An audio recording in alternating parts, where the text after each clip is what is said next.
Sixth module. Today we're going to be looking at reading comprehension, and we're going to explore the nature of comprehension assessments, connect comprehension assessments to instructional strategy, and identify the role of assessment in the reading classroom. So some pretty important goals for today. Obviously this is an ongoing conversation and is not meant to be an all-inclusive conversation. The first thing I want to talk about is to think about testing comprehension. The understanding that comprehension is, in fact, a continuum. And so we need to understand that comprehension is not generally an all or nothing thing. And so it's difficult to assess reading comprehension without taking in context, thinking about certain, the goals of the unit, things like that. And so we want to look at that. We want to think of reading comprehension as sort of a continuum, and that we're going to try to scale where our students are in that continuum, not definitively say yes, they are comprehending and no, they are not comprehending. So the way that we have to test reading comprehension is really by questions. Questions become our entree into reading comprehension, which is somewhat problematic because if you think about it, that relies on students' oral or written skills to be able to do that. But let's look at the types of questions that we have and what they might show us about the learner's comprehension. The first kind of question that we use to assess comprehension is literal. These are usually easy to ask and they're usually easy to answer, which is part of their drawback. They're usually pretty superficial. They really ask a lot of literal questions. The other problem, or a lot of simple questions. The other problem with literal questions is that they rely on some specific reading skills, like students being able to identify sequence, seeing cause-effect relationships, drawing comparisons, identifying character traits. So it really is difficult to write a test with enough literal questions that you're going to be able to really decide which of those skills is causing the students problems in their comprehension. Next, we have inferential questions. And inferential questions are getting a little bit, rely more on the thinking, the learner's thinking. They have factual answers like literal questions, but those answers cannot be located in the text themselves. The reader uses logic in order to arrive to an answer. For instance, something like asking the student to predict what might happen. That's having them infer what could happen. They can be beyond dispute, so we could give them a geography assignment where we talk about this idea that certain countries were colonized by England, were north of the equator. This country, X country, was colonized by England. What can you infer? That X country is north of the equator, things like that. Inferential questions also can be speculative in nature. So, for instance, you might ask, if X country was colonized by England, what is their official language? Now, that's not necessarily a firm. That's not beyond dispute, and so that is something that they can draw inference from. The next kind of reading comprehension question that we might ask our students would be critical questions. And critical questions often really rely very heavily on students' written or verbal skills because what they ask them is for them to make value judgments about a selection. These aren't right or wrong questions. These are questions where the student has to demonstrate their logic and their intuition. And so, you see more and more of these types of questions as the learner ages in the program. So it would make sense that a first and second grade assessment would really fall pretty heavily with a lot of literal questions. But by the time you're talking about middle school and high school, you're probably, hopefully, seeing a number of critical questions.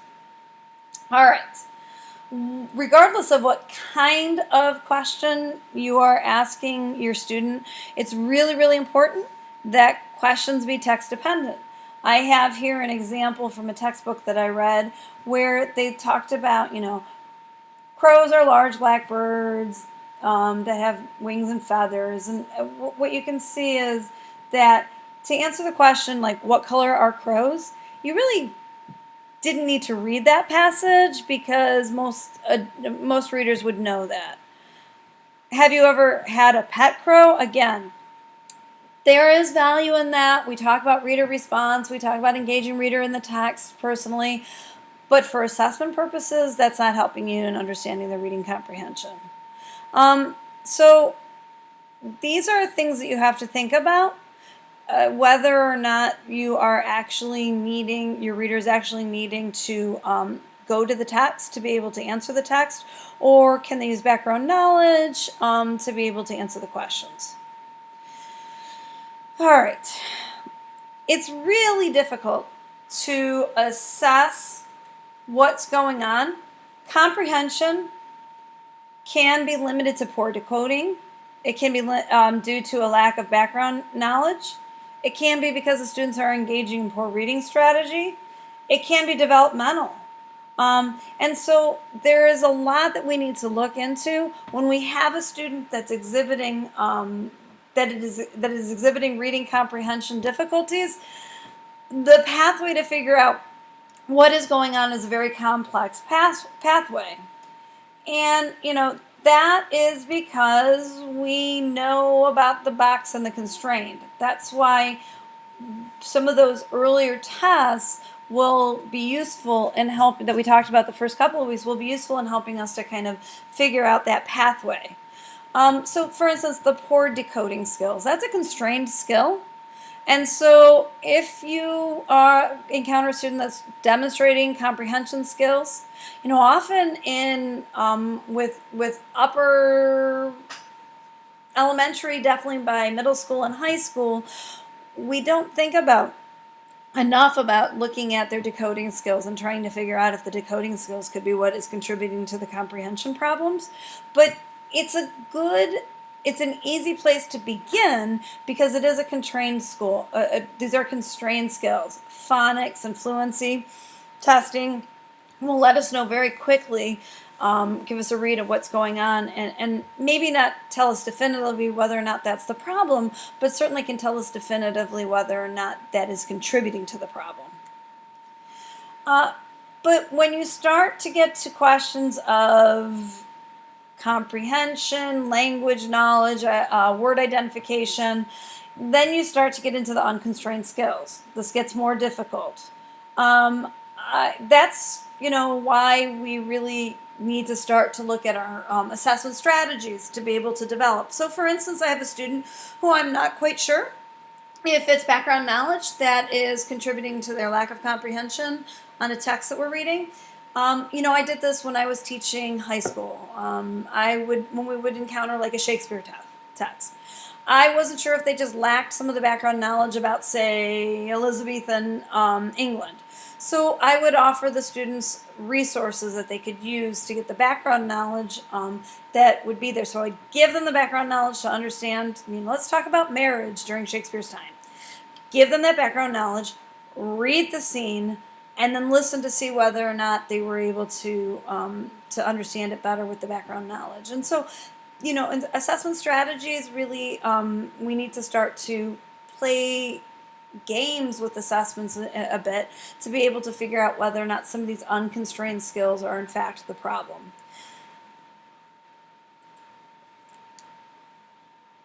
Another really, really important idea is whether or not the students are developing strategies, whether or not they're approaching. I have a quote here. I won't read it to you. I'm going to ask you to just read it as I'm talking. But really, are students developing strategic approaches to the text? The National Reading Panel in 2000 determined that instructing students to monitor their reading, answer high-level comprehension questions, generate questions about the text, and identify and organize ideas based on the text structure, as well as summarize the text, really does increase their understanding of the text. Some support was also given in that study for applying prior knowledge and creating mental images. But the fact of the matter is that really all of those things would involve the students approaching a text with some type of strategy, attacking the text with some kind of strategy. Okay, so it is kind of important when we run into a student that is demonstrating comprehension problems that we consider really explicitly giving them strategy instruction. I gave an example up here. If you were to run into a student that you notice that they are having comprehension problems, you think maybe they're not tracking main ideas, whatever it might be, you might give them you might give the class a very specific strategy on how to annotate. And so I found this on Pinterest. I thought it was kind of cool. And I think, so what you would do is you would follow the gradual release of responsibility model. You might bring this in, have everybody follow your instructions the first time, have them do it for them, then have them do it in pairs, and then have them do this alone. That's an example of showing an explicit strategy. You're showing them an explicit way to strategize, so that strategically attack a text, okay? Another thing that you can consider doing would be to develop think-alouds. Think-alouds allow students, it's really, really important for struggling readers to understand what to do when they hit sort of a roadblock. I don't understand what's going on. And so what we have here is some of the things that we know that proficient readers do that struggling readers do not. So proficient readers read ahead to see if they can resolve a problem. Struggling readers will continue to stay where they hit the problem. Maybe it's a problematic word or they don't understand an idea. Strategic readers will reread, and they'll reread to see if maybe they missed something. Did they read too quickly? Struggling readers do not go back into the text to try to answer their predicament. Proficient readers reflect on what has been read to see if it can come up with an alternative. Oh, maybe I misunderstood, or maybe there's a different meaning to that word. Proficient readers won't do that reflection. The frustration level just is too high. They cannot do that reflection. And proficient readers will seek information beyond a text. Maybe they'll look up a word in a thesaurus or a dictionary, things like that. So what you can do in your Think Aloud is you can find moments in the text where you can demonstrate what you could do, perhaps feign some type of predicament, and in your Think Aloud sort of model some of the strategies that a student can take to get past that difficulty. One of the things that we really, really, really want to think about is how to engage our students cognitively. Struggling readers does not mean that they're unable to think, and that becomes problematic. We know that struggling readers often lose interest in text because we're constantly keeping them at the lower level skills, and those lower level skills aren't as engaging. They don't take divergent thinking, or they don't take creative thinking, divergent and convergent thinking, quite the same way. And so what we want to do is we want to find ways to engage readers in a way that is generating their thinking. And questioning really generates all kinds of thinking and all kinds of approaches, and is great for all types of learning. The students can adapt their questioning to their learning styles.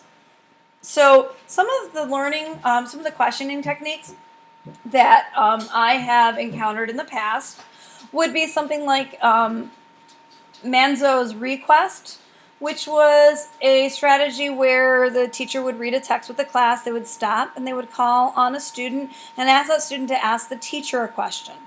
In some modifications, the teacher might respond to the question and then ask a return question back to either the questioner or somebody else in the classroom.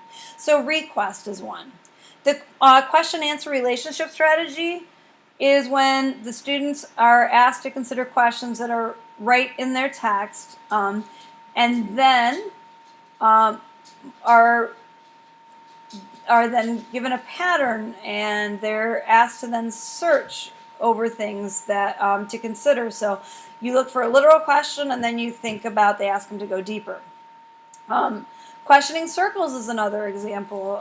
You can use questioning circles where students are asked to ask questions about the text, about its relationship to themselves, and about the relationship to the world. And this allows them to sort of scaffold their thinking. When I was a teacher, one of my favorite types of assignments to give for really difficult texts was a question paper, and the entire paper needed to be done through questions, and it was really, I was training them to come up with a question like, I wonder why the author uses this word. But then they had to put this into paragraphs, and every paragraph had to have one question that then brought about 2 or 3 or 4 additional questions. And so I wonder why the reader chose to use the color, or the author chose to use the color green. I wonder if the color green is supposed to represent life. I wonder if, and so you see they're trying to show them to draw those connections from those questions. So student-generated questioning is something that I think is really, really important. I was supposed to have the screen up the whole time I was talking. I'm sorry. Another thing that we know is very useful is to help students to write summaries. And good summaries, oh my lord, that is so difficult. Content area teachers often make the mistake, in my years as a literacy coach, I can't tell you how many times I worked with content area teachers who said, oh, I just asked them to read and summarize the article. Well, what support did you give them to read and summarize their article? And so there's a few different types of strategies that are out there, but mostly what you need to understand is that you have to teach summary writing as a process. So some of the ones that I gave you is Harold Graff is somebody who he creates templates, and so you could use some of his templates, bring them in, modify some of his templates. He tends to be for the high school, college learner. Maybe you look at his and summarize something like for your elementary school students. Barbara Taylor was somebody who, especially for textbook writing, she would train her students to look at the subheadings, read the text, go back to write down the headings, go back to the text, read the text, and then go back to those headings and develop from those headings, create a coherent writing summary. Jack Hayes was somebody who really engages in the writing process in his teaching of writing summary. And so these are really, really important. His is more teacher-directed, but these are strategies that you can use to help students. A student that can write a really good summary is a student who understands what they read. Okay. My favorite is graphic organizers, and I definitely prefer graphic organizers over the reading guides. Having students engage in high-level comprehension questions as they read is important, but what I like about the graphic organizers is it trains students to move away from thinking that they're reading just for the right answers, that the reason I read is just for the right answer, not that I read to develop information, to understand the world better, whatever it might be. So I have here Jim Burke is my favorite graphic organizer person, but I have a graphic organizer that I've used before. This is called an inference wheel. And with the inference wheel, in that middle circle, I might put an idea in there, like maybe I would put justice. And then what I would have the students do is as they read, they would include passages that are related to that target, that theme. And then in the outside, they would explain why they selected the passages that they did, what those passages had to do with the theme. This is just one of literally hundreds of graphic organizers that are out there, but what I wanted to do is just show you a quick video to kind of explain why graphic organizers are really important formative assessments that can be used in the reading classroom. Oh no, it's not coming up, is it? Alright, so let's see here. That's not working. Why graphic organizers? Well, let's see here. I'm not sure why I'm not getting that graphic organizer, so I'll just continue on, and hopefully I can grab that later. I'll add to you as a text.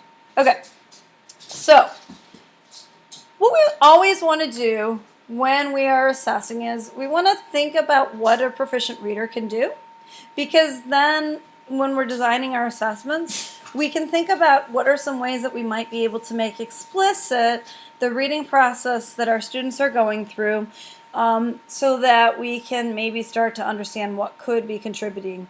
So proficient readers can give greater focus on comprehension. Struggling readers are often looking at decoding. Proficient readers use context clues for new words. Struggling readers focus only on words that they know, only on word recognition. Proficient readers have a greater focus on the text. Struggling readers tend to get distracted. They tend to talk about things like the heat in the room or the noise of other students. Proficient readers read an entire story in one setting. So this was a study that Allington did of elementary students, and the proficient readers read the entire story in the time that was allotted, whereas the struggling readers tended to only get part of the story read. And who knows if it was because they don't have the fluency, or if it was because they lacked the focus, or was it because they ran into too many words that they weren't familiar with, whatever it might be. Proficient readers read silently, whereas struggling readers tended to read much more out loud. So what we understand now is that because what happens is we know this idea that skill and practice are hand in hand, and so what happens is we really develop a situation where the gap only merely widens when students hit a point of struggle, because they have less and less practice to develop the skills. And so that's why we see students that are struggling in kindergarten and first grade, we really can worry that if we aren't addressing and intervening for them, that that gap is going to continue to just get bigger between them and their peers. Okay, so what I wanted to look at was one thing that we tend to forget in the classroom is the student, or in assessment in the reading classroom, is a student dimension of reading achievement. And so I thought this was kind of cool. Penny Kittle is somebody who definitely an adolescent reading specialist, big proponent of choice in the classroom, and so I thought it was kind of interesting. She put together this video for when her book Love came out in 2011. So let me just show you. The students are honestly explaining why and how they don't read.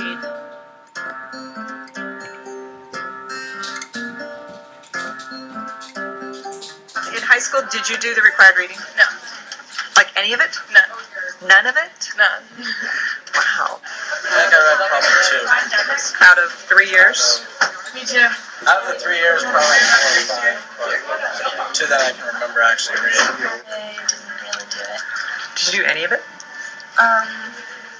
Fast Food Nation, I skimmed the first chapter and then I put it down because it was boring.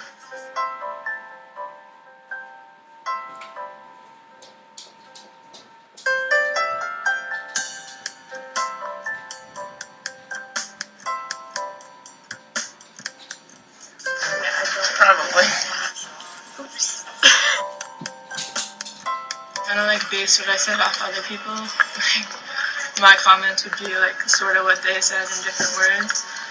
And spark note analysis is pretty good. I would spark everyone because the books weren't there.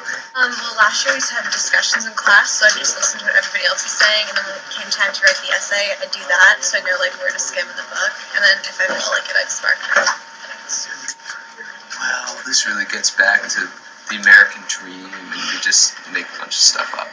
Spark notes were a good friend of mine. I'm pretty good at hearing what everyone else says and then putting it all together.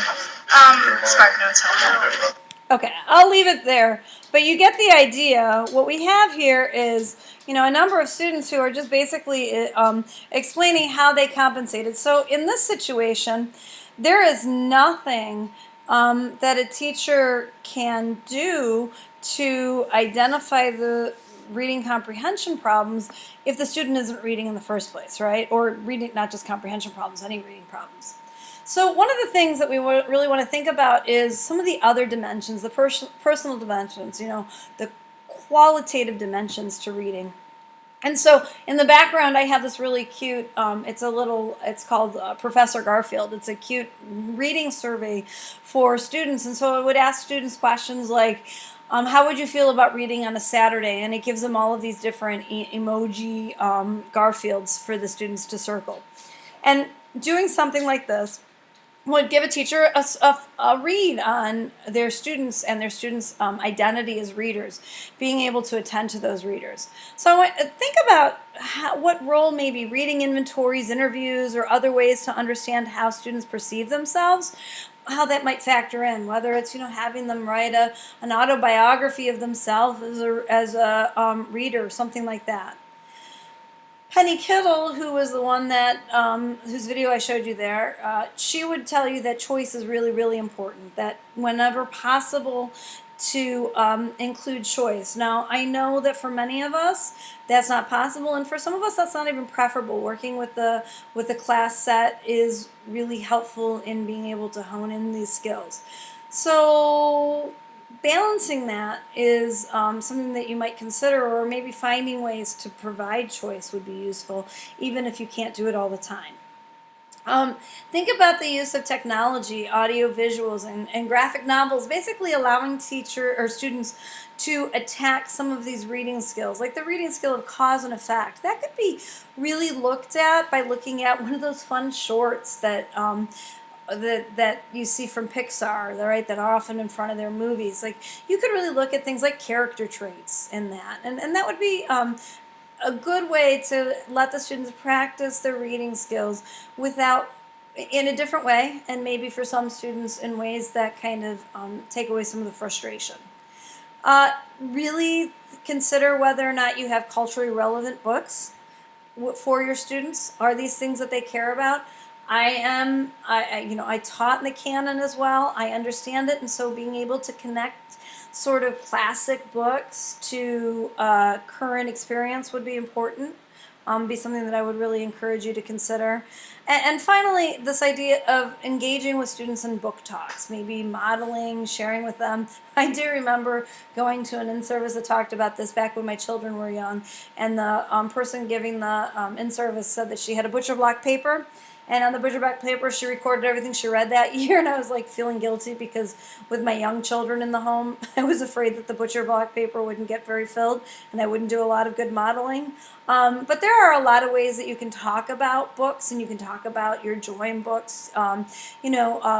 Think about things like summer reading programs and how those programs are really come from a celebratory nature, and think about other ways that you can maybe incorporate some of that into your own classrooms. All right. Before we end this lesson, I just wanted to kind of go over a few of the assessment basics, just so that we can think about, no matter what component of reading we might be looking at, what do we get from our assessments. And so what I have here is it's a picture of what student learning, the stool, the three-legged stool of student learning, the curriculum, the instruction, and the assessment. And if you were to take any one of those out, you would have a stool that wouldn't have any stability. And so under assessment, we had to think about the types of assessment. Pre-assessments, which is largely for the teacher to be able to understand what the student's background knowledge, maybe what their skill level is that they're coming into the unit with. Formative assessments are ongoing for both you and the student to be able to help gauge what they're understanding, what reteaching maybe needs to be going on. And then obviously summative assessments, where we want to be able to see, did those learning targets, how close did our students get to our learning goals and targets? So what makes a good assessment? A good assessment really requires a couple of things. First one is propriety. That's that you're basically working ethically, that you're doing this in students' best interests. That sounds simple and silly, but I've worked with teachers who have said, I know these kids are reading Spark Notes, so therefore I'm going to ask them questions that aren't Spark Notable. And they end up asking these ridiculously, minutia aspects of the reading, and what that, in my mind, does is lacks propriety. Really, that was done not to help students demonstrate that they had learned, but it was done as kind of a gotcha for those who didn't read. Another thing is utility. How useful is something? Is the assessment results, are they informative, timely, and influential? Utility, are you writing good rubrics that allow you to score things consistently and zero in on things consistently?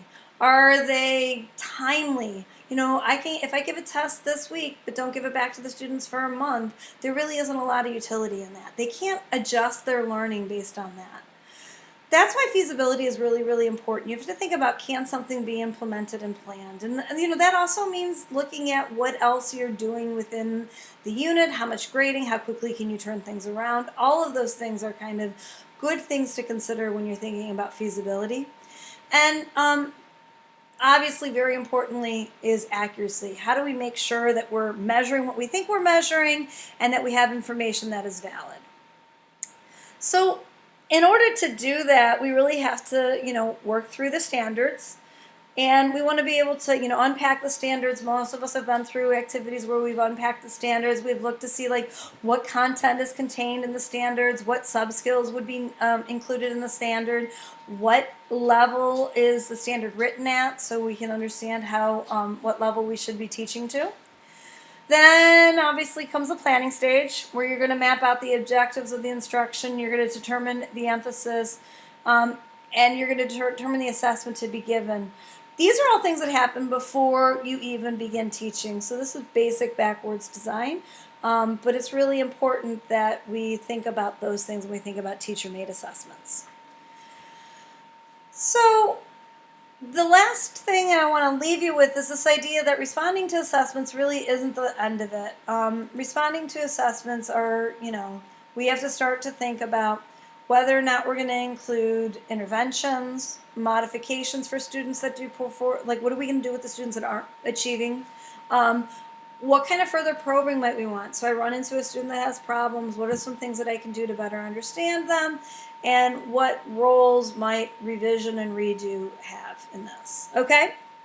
All right. So what we're going to do for this week's work, I'd like you to download on Leo. I have The Influence of Large-Scale Assessment and Reading Comprehension on Classroom Practice, which is a commentary from a